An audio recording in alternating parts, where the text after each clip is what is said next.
she's going to have to warm up her veto pen and be prepared to explain to Arizonans during the occasions she uses the veto why she used it and what the legislature can do to cure it. Welcome back to Square Off. Warm up the veto pen. That was Arizona's last Democratic governor, Janet Napolitano, sharing with me some advice for the state's next Democratic governor, Katie Hobbs. Napolitano and Hobbs have all this in common as governors. Republicans control their legislatures. So what's in store for the next 2 years at the state capitol? Will anything get done for the people of Arizona? Joining us to discuss those questions and much more, Roy Herrera, election law attorney at the firm Herrera Arellano. He worked on Democratic U.S. Senator Mark Kelly's campaign. And Matt Benson with Veritas Consulting. He was communications director for Republican Karen Taylor Robeson's campaign for governor. Before that, held the same position with Governor Jan Brewer. Welcome back to Square Off. Thank you. Good morning. Let's start with what Governor-elect Katie Hobbs told me she plans to do, call a special session to repeal the state's 158-year-old near-total ban on abortion. The law is on hold right now, pending appeal. Now, protecting women's reproductive rights was the centerpiece of Hobbs' campaign, but she conceded she didn't have the votes right now to repeal the ban. Roy, if you don't have the votes, why call a special session?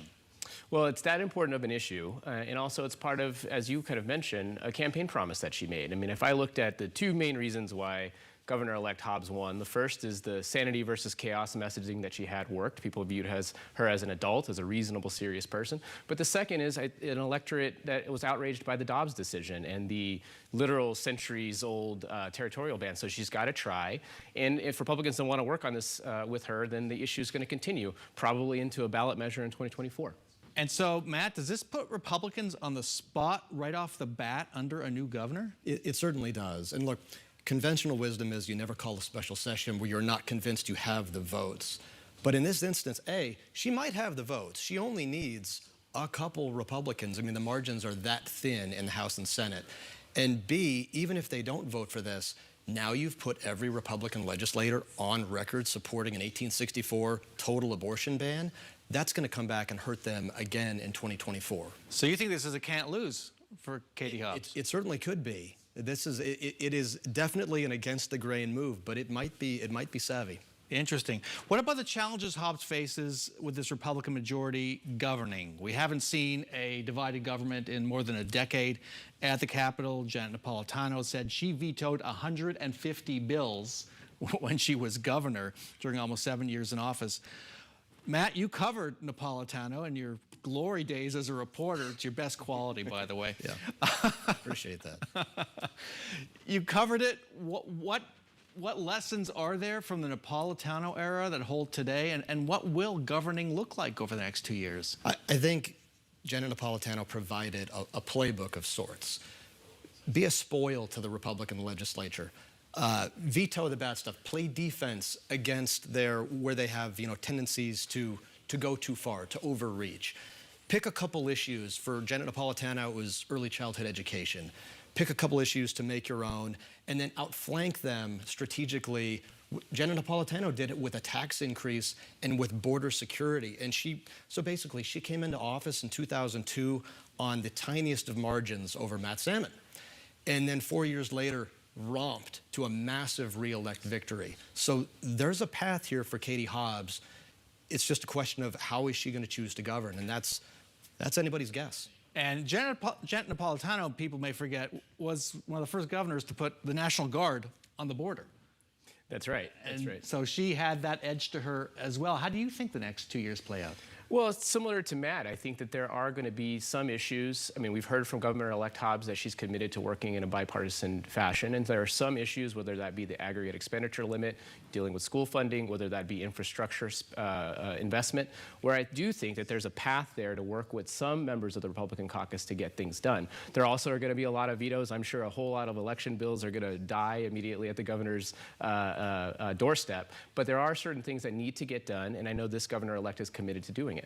But I wonder if we're looking at this through rose-colored glasses because Republicans today are not the Republicans of 2006.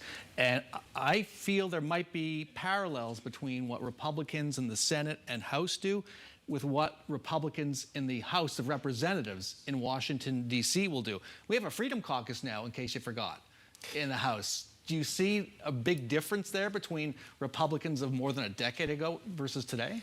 There is. I mean, we have a Freedom Caucus. There are a number of Republican members of that caucus that I would call, more Trumpian than Republican in a lot of ways. Those folks are going to be difficult to negotiate with, no doubt about that. But I do think there's a number of members in each Republican caucus that are going to be willing to do it, and they're going to be in competitive districts. I mean, we have a very razor-thin Republican majority in the House and the Senate, and there's a couple of members on each side, I think, that are going to want to do some deals, particularly when it comes to these big issues. And let's remember that Janet Napolitano was dealing with a virtually veto-proof Republican majority back in the day. Now we're talking about 2-seat margins in the House and Senate. I mean, razor thin, and there are a couple, maybe 2, maybe 3 members per House, per Senate that you could see going along with the Democrat on the right issues at the right time. Let's move on to Hobbs' Republican opponent, Kari Lake. Her tweets make it clear she will never concede. She was at Mar-a-Lago this past week. What's Kari Lake's next move? That's the big question. Look, I don't know what the next move is, but I suspect it's going to involve Donald Trump, and it's going to involve trying to leverage this issue of election security and voter fraud to make money. And that's interesting because you're seeing another parallel to 2020 with Republicans. Many Republicans are saying Katie Hobbs is an illegitimate governor.